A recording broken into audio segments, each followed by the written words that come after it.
তো এই যে উত্থান, এটা কি কারণে? আসলে কারণ অন্য কিছু নয়। জামাত ইসলামী সবসময় সত্যের পক্ষে লড়াই করেছে।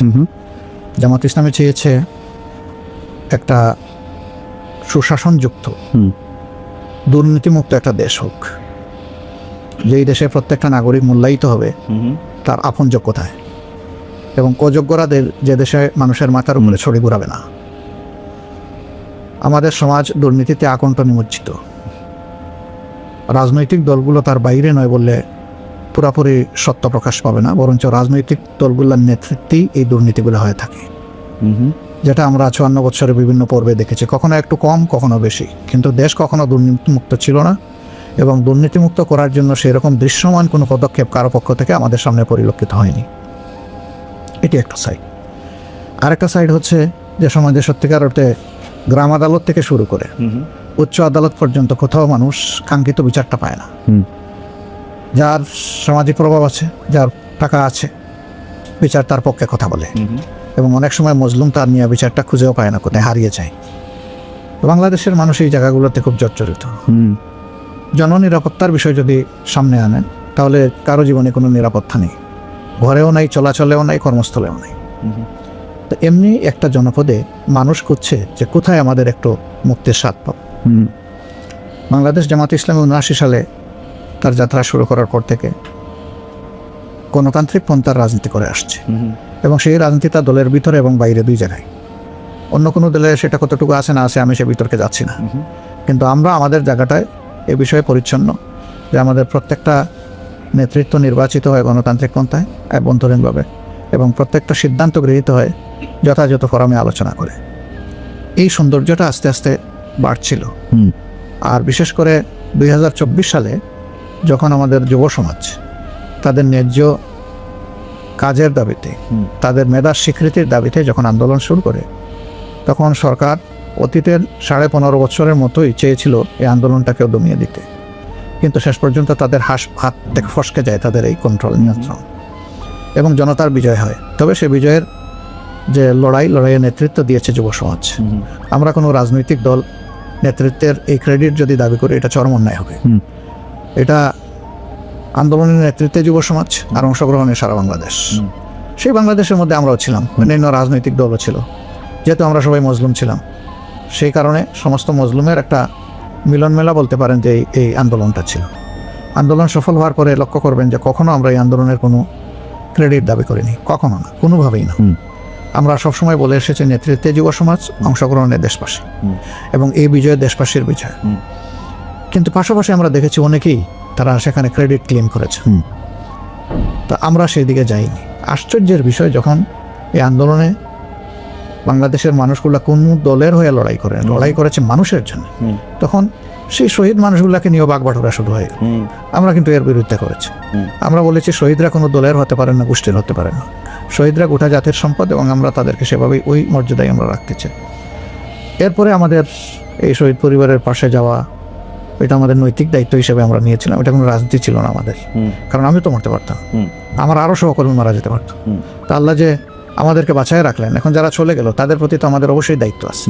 এটা ঠিক, তারা লড়াই করে নাই যে আমরা গিয়ে ওখানে কিছু তাদেরকে সহানুভূতি দেখাবো, পরিবারের পাশে দাঁড়াবো। তারা সবটুকু উজাড় করে দিয়ে দেশকেই দিয়ে গেছে, নিতে চায়নি কিছু।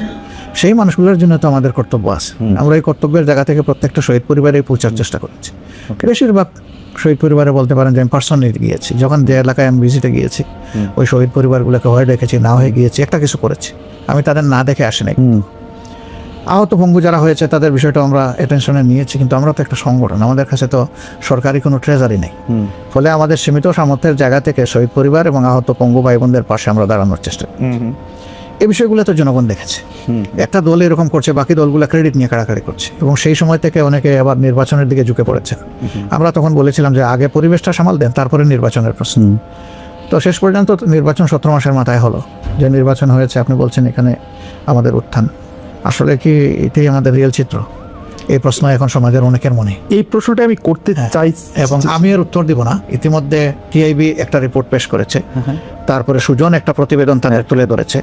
আমি একজন বিচক্ষণ সাংবাদিক হিসাবে আপনাকে অনুরোধ করবো যে আপনি এই দুইটা রিপোর্ট যদি দেখেন তাহলে আপনি একটা রিফ্লেকশন পাবেন।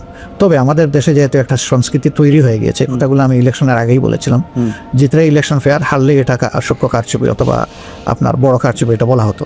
আমরা বলছিলাম যে ওই সংস্কৃতিটা আমরা চালু করতে চাই না। ওই সংস্কৃতির খবর রচনার জন্যই আমরা ওই শব্দগুলো উচ্চারণ করে তার পিছনে দৌড়াচ্ছি না। কিন্তু কারচুপি, ইঞ্জিনিয়ারিং যে ভাষায় যেভাবেই বলেন, এটা যে হয়েছে এটাকে অস্বীকার করতে পারবেন না। আমি নিজে আমার এলাকায় তার সূক্ষ্মদর্শী, আমি সরাসরি দেখেছি। আমি যে নির্বাচনী এলাকায় আমাকে দেওয়া হয়েছিল সেখানে যেহেতু আমি দেখেছি, আর কোনো জায়গা দেখার আমার দরকার নাই। এখানে আমারও বিজয় ছিনিয়ে নেওয়ার জন্য একটা সেন্টারে হামলা চালানো হয়েছিল দখল করে নেওয়ার জন্য। আইনশৃঙ্খলা বাহিনী সদস্যরা যদি তাৎক্ষণিক হস্তক্ষেপ না করতো আমিও হারতাম, কারণ ওই একটা বিল্ডিংয়ে 26,000 ভোট, আমি জিতেছি 21,000 সামথিং ভোটের ব্যবধানে। তো ওই সেন্টারটা পুরো দখল করে আমাকে 10টা ভোট দিয়ে যদি সব নিয়ে যেত, হয়েছে বাংলাদেশের বহু জায়গায় চিত্র হয়েছে। ইলেকশন ইঞ্জিনিয়ারিং নিয়ে আপনি কোনো কথা বলবেন না, এবং আপনি আসলে ভোটের ফল হওয়ার পরে আপনি অভিনন্দন জানিয়েছেন। আপনি এই কথাগুলি আপনি একই রকম, আমি ওই যে ইতিবাচক ধারা রাজনীতিটা আমরা আপনি একই রকম কথা বলছেন, কিন্তু আমি একটা কথা আপনি অভয় দিলে জিজ্ঞেস করতেই চাই। অসুবিধা নেই। আমি জিজ্ঞেস করতেই চাই যে যদি কেউ ইঞ্জিনিয়ারিংটা করে থাকে, এরা কারা আসলে? এরা কি ডক্টর ইউনূস সাহেব? এরা কি ভিতরে থাকা আপনাদের লোক, বিএনপির লোক, সেনাবাহিনী? তারা কারা আসলে? মানে if there is an engineering. এখন ওরকম স্পেসিফিক্যালি বলতে হলে তো আমার সামনে সাবস্টেন্সিয়াল ডকুমেন্টস লাগবে। কিছু জিনিস আছে বলা যায় করা যায় না, কিছু জিনিস আছে করা যায় বলা যায় না, কিছু জিনিস আছে বুঝি কিন্তু বলতে পারি না। ওকে, এটা সমাজের কথা আমি বলতেছি, আমার বিষয়টা ভিন্ন। তো এই বিষয়টা পরিষ্কার হতে আস্তে আস্তে তো শুরু হয়ে গেছে না? এই দুইটা রিপোর্টকেই যদি আপনি সামনে রাখেন, সেখানে আপনি কিছু আলামত পেয়ে যাবেন। এবং আমার ধারণা যে কিছুই গোপন থাকবে না। দেখেন, এই 2008 সালে যে ইঞ্জিনিয়ারিং হলো, সেই ইঞ্জিনিয়ারিং এর পরে এরশাদ সাহেব হাটে হাড়ি ভেঙে দিলেন একবার সংসদের ভিতরে। উনি বলেন যে মাননীয় সংসদ সদস্য কিন্তু ভুলে যাবেন না আমরা কিভাবে এই সংসদে এসেছি, কার হাত ধরে এসেছি, সবকিছু জনগণের ভোট নয়। এটা উনি বলে দিলেন একদম খোলামেলা। উনি মাঝে মাঝে এগুলো বলে দিতেন। একসময় বলছিলেন যে এখন আমরা এমন এক জনপদে বসবাস করছি, পরে থাকলে খুন আর বাইরে গেলে গুম। এই শব্দটা কিন্তু উনি বলেছিলেন, এবং সেই সরকারের অংশ, বিরোধী দল সরকারের অংশ, মানে সেই অবস্থায় তিনি বলেছিলেন। আমাদের ধারণা যে ঠাকুর ঘরে কে রে আমি কলা খাই না, একদিন কি একজন বলে ফেলবে, আপনারা জেনে ফেলবেন, সত্য এইভাবেই প্রকাশ পেয়ে যাবে। আচ্ছা, আমি একটু অন্য প্রসঙ্গে, নির্বাচনের ঠিক আগের দিন, মানে এটা নির্বাচন যারা নিয়ে কথা বলছেন, আমি টেলিভিশনে দেখতেছিলাম, তাদের মধ্যে একজন বলছেন যে ঠিক আগের দিন 74 লাখ টাকা নিয়ে জামাতের একজন জেলা আমিরের বিমানবন্দরে থাকা, মানে তার আটক হওয়া, সেটা আবার সামনে আসা, এইটা আপনাদের ভোটের ক্ষেত্রে কিছু কিছু, মানে ঠিক আগের দিন এটা আমি বলি, এই ব্যাপারে বৈধভাবে খরচ করার একটা সীমানা ছিল। এই ব্যাপারে সংগঠন, তিনি শুধু একজন মানে দায়িত্বশীল নেতা নন, তিনি এই সমাজের একজন নাগরিক, তিনি ব্যবসায়ী, তার ব্যবসার টাকা হতে পারে। এইভাবে বিমানে টাকা বহন করার মাঝে আভ্যন্তরীণ ভাবে কোনো ইলেকশন আগে মনে একটু বাধা আছে? না, কোনো বাধা নাই, বাধা নাই, না কোনো ধরনের কোনো। আচ্ছা, কেউ বলে নাই। আচ্ছা, কোনো ধরনের কোনো বাধা নাই। বাধা নাই বলেই বিমানবন্দর ইমিগ্রেশন যেটা কাস্টম যেটা ছেড়ে দিয়েছে তাকে ঢাকা থেকে, নইলে তো এখানেই আটকাতো। তো এখানে তো আটকায় নাই। এই সমস্ত জিনিস অতি উৎসাহী কিছু লোক বিভিন্ন সমাজের বিভিন্ন জায়গায় বসে থাকেন, তারা এগুলা গঠান। আমরা ঠিক আছে ধরে নিলাম 74 লাখ কেন 74 কোটি টাকা আমরা কে কোথায় গিয়ে টাকা বিতরণ করেছি, কারে দিয়েছি, সেটা একটা ডকুমেন্ট বের হয়ে আসুক। 56,000 বর্গ মাইলের শুধু ঠাকুরগাঁই তো একমাত্র জায়গা না, আরও তো 63টা জেলা রয়ে গেছে। অনেকে বলেন যে আমিও সেই সময় বাংলাদেশে ছিলাম, তো অনেকে বলতেছেন যে ব্যাংকের থেকে তো 1 লাখ টাকার বেশি তোলাই যেতেছিল না ওই সময়, বা এটিএম কার্ড থেকে তোলাও দিচ্ছিল না। ব্যাংক থেকে সব টাকা মানুষ ব্যাংকে রাখে, আমিও তো আমার সব টাকা ব্যাংকে রাখি। আমি ব্যাংকে সেফ মনে করবো কেন? যে দেশে ব্যাংক ডাকাতি হয়ে যায়, যে দেশের ব্যাংক ডাকাতি হয়ে দুনিয়ার লন্ডারিং হয়, সেই দেশের ব্যাংকে আস্থা কোথায় জনগণের? এতগুলা ব্যাংক কেন আজকে মুক্তগুলো পড়ে থাকলো? এতগুলা ব্যাংকে কেন একসাথে আনতে হলো? এগুলোর জবাব কে দিবে? আসলে যদি দেশের বিদ্যমান আইনে কোথাও কোনো নিষেধাজ্ঞা না থাকে, আর সেটা না যদি কেউ কিছু করে, সেটা নিঃসন্দেহে বাড়াবাড়ি। এটা আরেকটা ব্যাপার নিয়ে এটা কথা হচ্ছে যে নির্বাচনী প্রচারণা যখন তুঙ্গে, তখন আপনার এক্স অ্যাকাউন্ট, যেটা টুইটার বলি আমরা, সেটা হ্যাকের ঘটনা ঘটে। আপনি পরে নিজেও ওই অ্যাকাউন্টে যে বক্তব্য বলা হয়েছিল সেটাকে নিজেও আপনি আপনার ভাষায় বলি যে আপনি জঘন্য বলছেন। তো যার বিরুদ্ধে হ্যাকের অভিযোগ আসছে, সেই বঙ্গবনের কর্মকর্তাকে গ্রেপ্তার করা হয়েছিল, এইটা আপনারা মানে আপনার জানার মধ্যে এটা ফলো আপ আছে কিনা? কারণ উনার বক্তব্য হচ্ছে কেউ যদি কোনো এরকম একটা লিঙ্ক পাঠায়, এটা নিজের নামে পাঠাবে কিনা, এই ক্ষেত্রে নানা ধরনের কথা আছে। আপনি এটা ফলো আপে রাখছেন কিনা? উনি ইনডিরেক্ট কথা বললেন, ডিরেক্ট করতে পারলেন না কেন? যে না, বঙ্গবন্ধু থেকে এটা হয়নি, কেন বলতে পারলেন না? ওকে, কিন্তু বলতে পারেননি, তাহলে তো তিনি এডমিট করে নিয়েছেন, এবং এটা জঘন্য কাজ, এই ব্যাপারে তো কোনো সন্দেহ নেই। কথাগুলোও ছিল জঘন্য, কাজটা এর চাইতে জঘন্য। কোথার থেকে হয়েছে?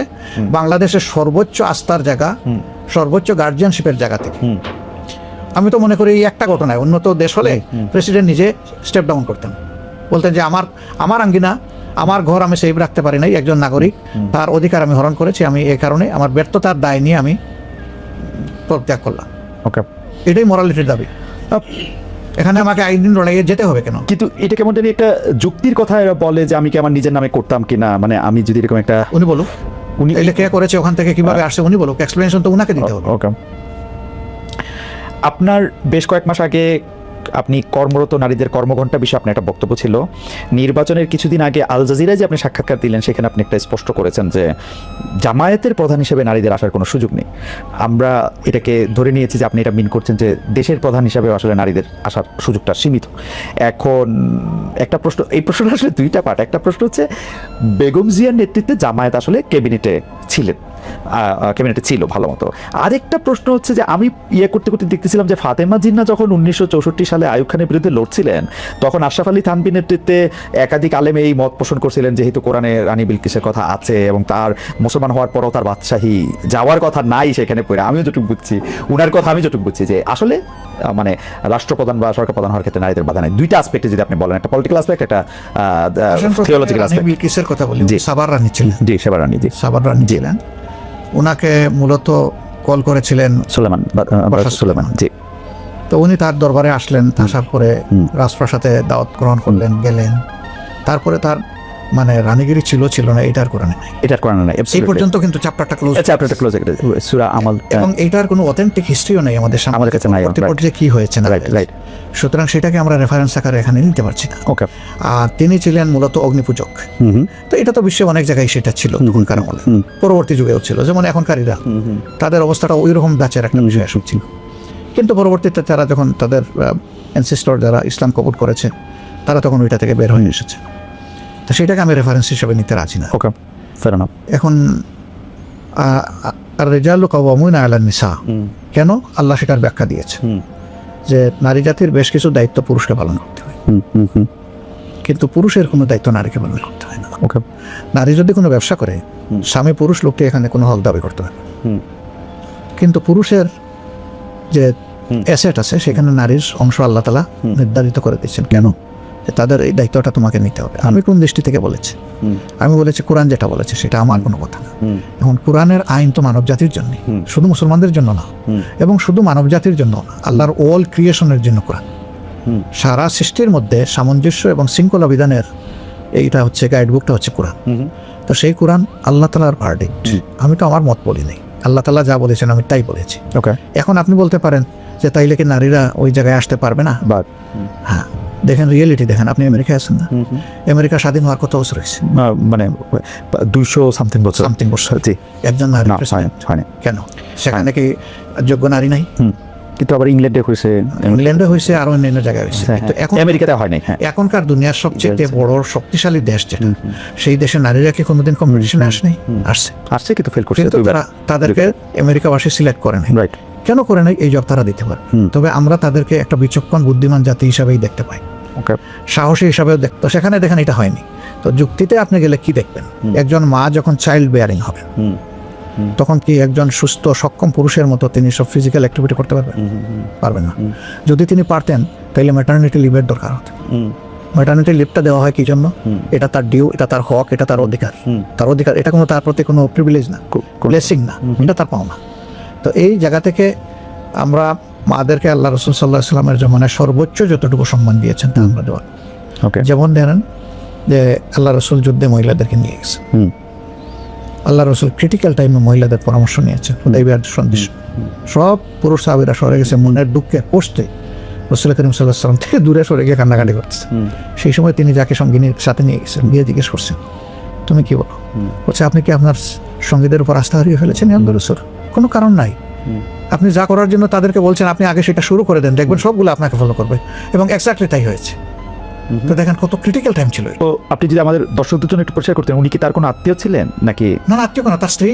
ও, তার স্ত্রীর পরামর্শ দিয়েছেন, তার স্ত্রীর পরামর্শ। আমি সেটা একটু বলছি, মানে আল্লাহ রাসূল বদর যুদ্ধ ছাড়া যত যুদ্ধে অংশগ্রহণ করেছেন সব যুদ্ধে স্ত্রীদেরকে নিয়ে গেছেন সাথে। একজন তিনি লটারি করতেন, লটারিতে যার নাম আসতো তাকে তিনি নিয়ে যেতেন। আচ্ছা, অন্যান্য সাহাবীরা নিয়েছেন, এমন বিধবা মহিলারাও আল্লাহ রাসূলের অনুমতি নিয়ে যুদ্ধে অংশগ্রহণ করেছেন। ওকে। হুদাইবিয়া সন্ধির সময় ওনার সাথে কোন, সম্ভবত একটু দেখতে হবে, দেখো তো একটু, আচ্ছা, আমাকে সাহায্য করবো। জি। তো ধরেন আচ্ছা, মানে উনি এরপরে ওহুদের যুদ্ধে দেখেন, ওদের ওহুদের যুদ্ধের সময় সবচেয়ে ক্রিটিক্যাল টাইমে রসুলের প্রতিপক্ষ যারা ছিলেন তারা কিন্তু একদম কাছে, একদম হাত দিয়ে ছোঁয়ার জায়গায় চলে আসছে। সেই সময় পুরুষ নাই, একজন মহিলা হযরত নুসাইবা রাদিয়াল্লাহু তাআলা, তিনি ঘুরে ঘুরে আল্লাহ রসুলকে প্রোটেকশন দিয়েছে। এবং যুদ্ধের পরে দেখা গেল তার দেহে 70টা ভারী জখম, রক্ত অজর তারাই জ্বরছিল, তীর জ্বলছিল তার শরীরের মধ্যে। আল্লাহ রসুল ভাঙ্গা দাঁত, 2টা দাঁত তার ভেঙে যায় আঘাতে, সেই সময় নিজের দাঁত দিয়ে ওই কামড় দিয়ে বের করে দিয়েছে। তারপরে তার শুশ্রূষা নিজে করেছেন, আলহামদুলিল্লাহ পরে তিনি সুস্থ হয়ে উঠেছেন। তো মহিলারা এত ঝুঁকিপূর্ণ কাজে যেখানে দায়িত্ব পালন করেছেন, তাহলে সমাজের সব জায়গায় তারা পারবেন না কেন? তো আল্লাহ তাআলা সীমারেখা এটা আমাদের জন্য নির্ধারণ করে দিয়েছেন। পুরুষের জন্য কিছু সীমা আছে, মহিলাদের জন্য কিছু সীমা আছে। এটা মানলে কারো কোনো লস নাই, তবে হ্যাঁ, এটা কারো উপর চাপাইয়া দেওয়ার কোনো জিনিস না। ওকে।